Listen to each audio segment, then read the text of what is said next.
ಹಾಂ, ಅಲ್ಲ ಮಂಡ್ಯ ಹೈಯೆಸ್ಟ್ ಕನ್ನಡ ಮಾತಾಡೋ ಜಿಲ್ಲೆ ಅಲ್ವಾ? ನಮ್ಮ ಕರ್ನಾಟಕ ಜಿಲ್ಲೆಯಲ್ಲಿ ಮಂಡ್ಯ ಜಿಲ್ಲೆ ಅತಿ ಹೆಚ್ಚು ಕನ್ನಡ ಮಾತಾಡೋದು. ಸೊ ಹಿಂಗೆ ಕತ್ತೆ ಹುಡುಕಿ ಹೋಗಿದ್ರಲ್ಲ, ಮತ್ತೆ 4 ಜನ ಬಂದ್ರಂತೆ. ಬಂದ್ಬಿಟ್ಟು ಊರಿಗೆಲ್ಲ ಹೇಳಿದ್ರು. ಊರಿನವರೆಲ್ಲ ಹೆಣ್ಮಕ್ಳೆಲ್ಲ ಗಿಡ್ಪನ ತೊಗೊಂಡು ಆ ದಾರಿ ಉದ್ದಕ್ಕೆ ಹೋದ್ರಂತೆ. ನಡೆದು ಒಂದು ದಾರಿ ರೆಡಿ ಆಯ್ತಂತೆ. 10 ವರ್ಷ ಕಳೀತು, ಅದೇ ದಾರಿಯಲ್ಲಿ ಹೋಗ್ತಾಯಿದ್ರು. 20 ವರ್ಷ ಕಳೀತು, ಸ್ವಲ್ಪ ದಾರಿ ಅಗಲ ಆಯಿತು. ಹಂಗೆ 30, 40, 50 ವರ್ಷ ಕಳೀತು. ದಾರಿಗೆ ಸ್ವಲ್ಪ ಮಣ್ಣು ಗಿಣ್ಣು ಹಾಕಿ ಬಂಡಿ ಗಿಂಡಿ ಓಡಾಡೋ ಥರ ಮಾಡ್ಕೊಂಡ್ರು. ನಿಧಾನಕ್ಕೆ ಆ ದಾರಿ ಸುತ್ತಲೂ ಏನಾಯಿತು, ಅಂಗಡಿ ಅವು ಇವು ಚಾಟ್ ಮಸಾಲ ಎಲ್ಲ ಸ್ಟಾರ್ಟ್ ಆದವು. ಹಾಗೆ ಒಂದು 100 ವರ್ಷ ಕಳೀತು. ಟಾರ್ ರೋಡ್ ಹಾಕ್ಬಿಟ್ಟು ದಾರಿ ಮಾಡಿಬಿಟ್ರು. ನೋಡಿ, ನಾವು ಕತ್ತೆಗೆ ಬೈತೀವಿ, ಕತ್ತೆ ಇದ್ದಂಗಿದೆಯಾ, ಕತ್ತೆ ಥರ ವಯಸ್ಸಾಯಿತು, ಕತ್ತೆ ಬುದ್ಧಿ ಇದೆ ಅಂತೀವಿ. ಕತ್ತೆ ಏನು ಮಾಡ್ತಾ ನೋಡಿದ್ರಲ್ಲ. ಸೊ ಎಲ್ಲ ಜನರು ಅಷ್ಟು ಖುಷಿಲಿಂದ ಹೋಗ್ಬಿಟ್ಟು ಎಲ್ಲ ವ್ಯವಸ್ಥೆ ಮಾಡಿದರು. ಸರ್ ಕೂತ್ಕೊಳ್ಳಿ, ನೀವು ಇವರು ನೀರು ಹುಡ್ಕಕ್ಕೆ ಹೋಗ್ಬಿಟ್ಟಾರೆ. ಸೊ ನೀರು ಹುಡುಕಿ ಕೊಟ್ಟಿದ್ದ್ಯಾರು? ಕತ್ತೆ. ಇಷ್ಟೆಲ್ಲ ಕಷ್ಟಪಟ್ಟು ಇಷ್ಟೆಲ್ಲ ಮಾಡಿ ಎಲ್ಲ ಊರು ಜನ ಟಾರ್ ರೋಡ್ ಹಾಕ್ಸಿ, ಅಂಗಡಿಗಳಾಗಿ, ಮನೆಗಳಾಗಿ, ಒಂಥರ NH ರೋಡ್ ಆದಂಗೆ ಆಗ್ಬಿಟ್ಟಿತ್ತು ಅದು. ಹಾಗೆ ರೀಸೆಂಟಾಗಿ ಸರ್ವೆ ಮಾಡಿದ್ರಂತೆ ಒಂದು 5 ವರ್ಷದ ಕೆಳಗಡೆ, 2020, 25, 21 ಮೊನ್ನೆ. ಆವಾಗೆಲ್ಲ ಟೆಕ್ನಾಲಜಿ ಬೆಳೀತಲ್ಲ, ಇಂಜಿನಿಯರ್ಗಳೆಲ್ಲ ಬಂದ್ರಂತೆ. ಬಂದ್ಬಿಟ್ಟು ಆ ಊರು ಮುಖಂಡ್ರಿಗೆ ಕರೆದ್ರಂತೆ. ಅಲ್ಲಪ್ಪ, ನೀವು ನೀರಿಗೆ ಏನು ಮಾಡ್ತಿದ್ದೆ ಅಂತ. ಸರ್, ಅಲ್ಲೋಗಿ ನೀರು ತರ್ತೀವಿ, ನಮಗೆ ನೀರು ಬರಗಾಲ ಬಂದರೆ ಅಲ್ಲಿಗೆ ಹೋಗ್ತೀವಿ ನಾವು, ಇಲ್ಲಿ ನೀರು ಬೋರ್ ಗೀರು ಏನಿಲ್ಲ, ಬಾವಿ ಗೀವಿ ಏನಿಲ್ಲ, ಹೋಗ್ತೀವಿ ಅಂತ. ಅಲ್ಲ, ನಿಮಗೆ ಯಾರು ಹೇಳಿದ್ದು ಅಂತ. ಆ ಕತ್ತೆ ಆವಾಗ ಸತ್ತೋಗ್ಬಿಟ್ಟಿತ್ತಂತೆ. 150 ವರ್ಷ ಇರುತ್ತೆ.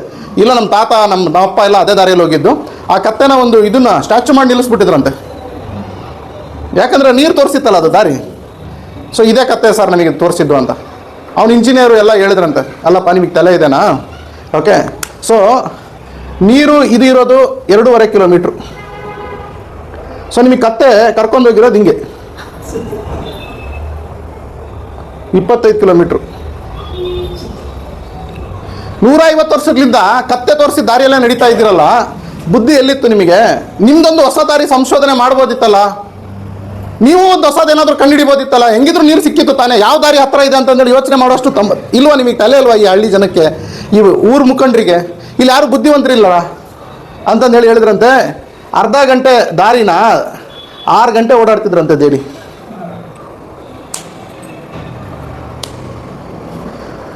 ಸೊ ಈ ಕತ್ತೆ ಯಾರು ಅಂತ ನನಗೆ ಗೊತ್ತಿಲ್ಲ, ನೀವೇ ಡಿಸೈಡ್ ಮಾಡಿ.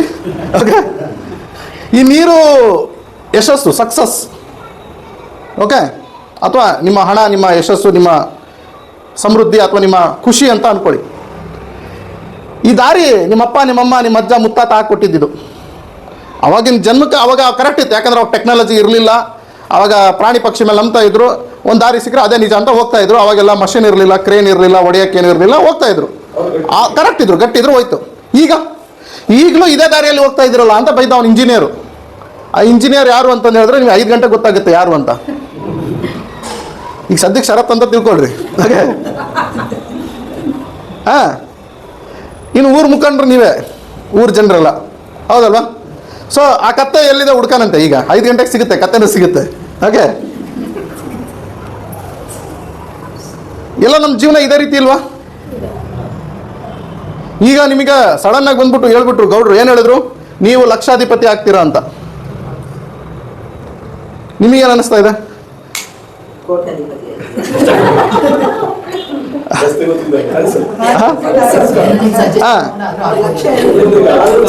ನಿಮಗೇನು ಅನ್ನಿಸ್ತಿದೆ? ಅಲ್ಲ, ನಮ್ಮಪ್ಪನೂ ಲಕ್ಷ ದುಡಿಲಿಲ್ಲ, ನಮ್ಮ ತಾತನೂ ಲಕ್ಷ ದುಡಿಲಿಲ್ಲ, ನಾನು ದೇವರನ್ನೇ ದುಡಿಯಲ್ಲ, ಅದು ನನಗೆ ಗೊತ್ತಿದೆ. ಗೌಡ್ರು ಹೆಂಗೆ ಹೇಳ್ತಾರೆ ಅಂತ ನಿಮಗೆ ಪ್ರಶ್ನೆ, ಹೌದಲ್ಲ? ಹಾಂ, ಮತ್ತೆ ಯಾಕಂದ್ರೆ ನಮ್ಮ ಕನಸೇನಿದೆ 5,000 ಅಂದ್ರೆ ನಂಬ್ತೀವಿ, ನಮ್ಮ ಲೆವೆಲ್. 10,000 ಅಂದ್ರೂ ನಂಬಿಡ್ತೀವಿ, ಹೋಗ್ಲಿ ಬೇಡ 50,000 ಅಂದ್ರೂ ನಂಬಿಡ್ತೀವಿ. 1 ಲಕ್ಷ ನಾವು ದುಡಿತೀವಿ ಅಂದರೆ ನಾವು ನಂಬಲ್ಲ. ಯಾಕಂದ್ರೆ ನಮ್ಮ ದೇವ್ರು ನಮಗೆ ಗೊತ್ತಿಲ್ವಾ ಸತ್ಯ? ಸೊ ಈಗ ಹೇಳಿದ್ರೆ ಯಾರು ಕನಸು ಮನಸ್ಸಲ್ಲೂ ಯೋಚನೆ ಮಾಡಿಲ್ಲ ನಾನು ಲಕ್ಷಾಧಿಪತಿ ಆಗ್ತೀನಿ ಅಂತ, ಅವ್ರಿಗೆ ನೀನು ಲಕ್ಷಾಧಿಪತಿ ಆಗ್ತೀಯ ಅಂತ ಹೇಳ್ತಿದೆ, ಅದು ಜೀರ್ಣ ಆಗುತ್ತಾ ಅವರಿಗೆ? ಆಗಲ್ಲ. ಯಾಕಂದರೆ ಅದನ್ನು ನನಗೆ ಯಾರೋ ಬಂದು ಈಗ ಸಡನ್ನಾಗಿ ಶರತ್ ಹೆಲಿಕಾಪ್ಟರ್ ಹೊಡಿತೀಯ ಅಂದ್ಬಿಟ್ರೆ, ನನಗೆ ಕಾರ್ ಹೊಡೆಯೋಕ್ಕೆ ಬರಲ್ಲ, ಗಾಡಿ ಹೊಡೆಯೋಕ್ಕೆ ಬರಲ್ಲ, ನಾನು ಇಲ್ಲಿಂದ ಹೆಲಿಕಾಪ್ಟರ್ ಹೊಡಿಲ್ಲ, ನೀವೆಲ್ಲ ಸುಳ್ಳು ಹೇಳ್ತೀರಾ ಅಂತ ಹೇಳ್ತೇನೆ ಇಲ್ಲ ನಾನು. ಸೊ ಈಗ ಪ್ರಾಬ್ಲಮ್ ಏನಾಗ್ತಿದೆ ಅಂತಂದರೆ, ಸೊ ಗೌಡ್ರು ಏನು ಮಾಡ್ತಾ ಇದ್ದಾರೆ ಅಂದರೆ ಎಲ್ರಿಗೂ ನಾನು ಲಕ್ಷಾಧಿಪತಿ ಮಾಡ್ತೀನಿ, ಕೋಟ್ಯಾಧಿಪತಿ ಮಾಡ್ತೀನಿ ಅಂತ ಪಣ ತೊಟ್ಬಿಟ್ಟಾರೆ. ಬಟ್ ಆಗೋರು ಯಾರು ಅಂತಂದೇಳಿ ಇವ್ರು ಪಣ ತೊಟ್ಬಿಟ್ಟಾರೆ, ಹೌದಲ್ಲ? ಆಗೋರು ಯಾರು? ಯಾವರಿಗೆ ಬೇಕಾಗಿತ್ತು 1 ಲಕ್ಷ? ಈಗ ನಮಗಂತೂ ಅವಶ್ಯಕತೆ ಇಲ್ಲ. ನಮ್ಮ ಲೆವೆಲ್ ನಮಗೆ ಗೊತ್ತಿದೆ, ನಮ್ಮ ದೇವ್ರ ಸತ್ಯ ನಮಗೆ ಗೊತ್ತಿಲ್ವಾ? ನಮ್ಮ ಲೆವೆಲ್ ಅಷ್ಟೇ. 5,000 ದುಡಿ ಅಂದರೆ ದುಡಿತೀವಿ, 10,000 ದುಡಿ ಅಂದರೆ ದುಡಿತೀವಿ. ಇನ್ನು ಅಪ್ಪ ಆಲ್ರೆಡಿ ಮಾಡಿಟ್ಟಾನೆ, ಹೊಲ ಮನಿ ಇದೆ, ಹೌದಾ? ಇನ್ನು ನಾನು ಒಂದೇ ಹುಡುಗಿ ನೋಡಿ ಮದುವೆ ಆಗಿದ್ದೀನಿ, ಅಣ್ಣ ತಮ್ಮ ಇಲ್ಲ. ಆ ಕಡೆಯಿಂದನೂ ಬರುತ್ತೆ, ಈ ಕಡೆಯಿಂದನೂ ಬರುತ್ತೆ. ಯಾಕೆ ಚಿಂತೆ ಮಾಡೋಣ? ಯಾಕೆ ಅಲ್ಲಿ ಬೆಂಗಳೂರಿಗೆ ಬಂದು 2 ಇಡ್ಲಿ ತಿಂದು ಇಲ್ಲಿ ಅವನು ಬರ್ತಾನೆ, ಅವನು ಹೇಳ್ತಾನೆ ಕತ್ತೆ ಅಂತಾನೆ, ಕುದುರೆ ಅಂತಾನೆ, ಸಾಯಂಕಾಲ ತನ ಅವನ ಮಾತು ಕೇಳಿ. ಹೌದಲ್ಲ ಮೇಡಮ್? ನೋಡಿ ಮೇಡಮ್ ಎಷ್ಟು ನಗು ಬರ್ತಾರೆ. ನನ್ನ ಮನಸ್ಸಿನ ಮಾತೆಲ್ಲ ಸರಪ್ಪರು ಹೇಳಕತ್ತಾರೆ ಅಂತ. ಹೌದಲ್ಲ ಮೇಡಮ್? ಈಗ ಹೆಂಗೆ ಮಾಡೋಣ ಹೇಳ್ರಿ? ಈಗ ಗೌಡ್ರದ್ದು ಕಷ್ಟ ಹಿಂಗಿದೆ, ನಿಮ್ಮ ಕಷ್ಟ ಹಿಂಗಿದೆ. ನನಗೆ ನಿಮ್ಮದು ಅರ್ಥ ಆಗುತ್ತೆ, ಅವ್ರದ್ದು ಅರ್ಥ ಆಗುತ್ತೆ. ಏನು ಮಾಡೋಣ? ನೀವು ದುಡಿಯೋಕೆ ರೆಡಿ ಇಲ್ಲ, ಅವ್ರು ಬಿಡೋಕೆ ರೆಡಿ ಇಲ್ಲ.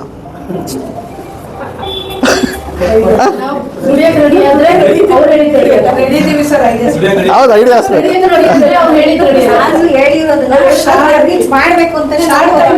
ರೆಡಿ ಆಗ್ಬಿಟ್ಟಿರಿ.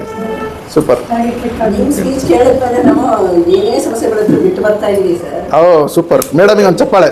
ನನಗಲ್ಲ, ಮೇಡಮಿಗೆ. ಹಾಂ, ಏನಾಗುತ್ತೆ ಅಂತಂದು ಹೇಳಿದ್ರೆ, ನಾವು ಒಂದು ಲೈಫಲ್ಲಿ ಬಾಳ್ತಾ ಇರ್ತೀವಿ. ಈಗ ನೋಡಿ, ನಾನು ಮಧ್ಯಮ ವರ್ಗದವನು, ಕನ್ನಡ ಮೀಡಿಯಮಲ್ಲಿ ಓದೋನು, ನಮ್ಮ ಅಪ್ಪ ಮೇಲೆ ಬಡವರು. ನಾವೆಲ್ಲ ಯಾವತ್ತು ಕಾರು ಬಂಗ್ಲೆ ಗಿಂಗ್ಲೆ ನೋಡಿದವರಲ್ಲ, ಒಂದು ಬಾಡಿಗೆ ಮನೆಯಿಂದ ನಮ್ಮ ಜೀವನ ಸ್ಟಾರ್ಟ್ ಮಾಡಿದವರು. ನಮ್ಮ ತಂದೆಗೆ 6 ಜನ ಮಕ್ಕಳು. ನಾವು 1ನೇ ಕ್ಲಾಸಿಂದನೂ ಕನ್ನಡ ಮೀಡಿಯಮು, ನಮಗೆ ಇಂಗ್ಲೀಷ್ ಈಗಲೂ ನೆಟ್ಟಿಗೆ ಮಾತಾಡೋಕ್ಕೆ ಬರೋಲ್ಲ. ಓಕೆ, ಸೊ ಇಂಥ ಪರಿಸ್ಥಿತಿಯಲ್ಲಿ ನಾವು ಬೆಳೆದು ಬಂದ್ವಿ. ಸಡನ್ನಾಗಿ ನನಗೆ ಇದೇ ರೀತಿ ನಿಮ್ಗೆ ಹೇಳ್ದಂಗೆ ಲಕ್ಷಾಧಿಪತಿ ಆಗ್ತೀಯ ಅಂತ ಹೇಳ್ಬಿಟ್ರು ಒಬ್ರು. ನನಗೆ ತುಂಬಾ ನಗು ಬಂದ್ಬಿಡ್ತು. ಯಾಕಂದ್ರೆ ನನಗೆ ಲಕ್ಷಕ್ಕೆ ಕೋಟಿಗೆ ಎಷ್ಟು ಸೊನ್ನೆ ಇದೆ ಅಂತಲೂ ಗೊತ್ತಿರಲಿಲ್ಲ. ಆ ಥರ ಇಂಜಿನಿಯರ್ ಓದ್ಬಿಟ್ಟಿದ್ವಿ ನಾವು. ಯಾಕಂದ್ರೆ ಅದ್ರ ಬಗ್ಗೆ ಕಲ್ಪನೆನೂ ಮಾಡಿದ್ದಿಲ್ಲ. ನಾವೇನು ಮಾಡಿದ್ವಿ ಅಂದರೆ, ಇಂಜಿನಿಯರ್ ಓದಿದ್ರೆ ಒಂದು 10-20 ಸಾವಿರ ಸಂಬಳ ಸಿಗುತ್ತೆ, ಚೆನ್ನಾಗಿರುತ್ತೆ ಜೀವನ. ಅರ್ಥ ಆಯ್ತಾ?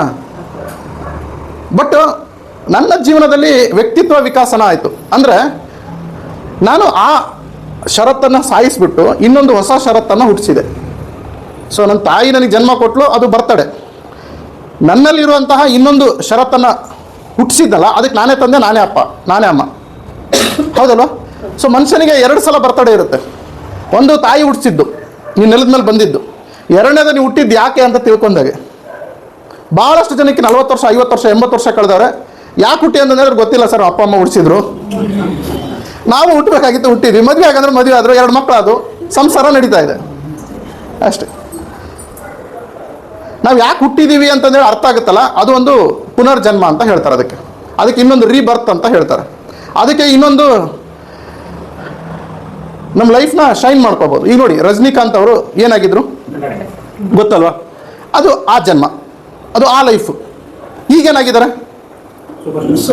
ಸೂಪರ್ ಸ್ಟಾರ್ ಆಗಿದ್ದಾರೆ. ಅಂದರೆ ಅದು ಬೇರೆ ಜೀವನ, ಇದು ಬೇರೆ ಜೀವನನ, ಅಥವಾ ಆ ಜೀವನನ ಬಿಟ್ಟಾಕಿ ಈ ಜೀವನನ ಹೊಸದಾಗಿ ಹುಟ್ಟಾಕಿದ್ರ? ಹೌದಲ್ವ? ಅಲ್ಲಿ ಅವ್ರು ಏನು ಮಾಡ್ತಾಯಿದ್ರು? 8 ಗಂಟೆ ಡ್ಯೂಟಿ ಮಾಡ್ತಾಯಿದ್ರು, ಕಂಡಕ್ಟರ್ ಆಗಿ ಕೆಲಸ ಮಾಡ್ತಾಯಿದ್ರು. ಎಸ್ ಸರ್ನು?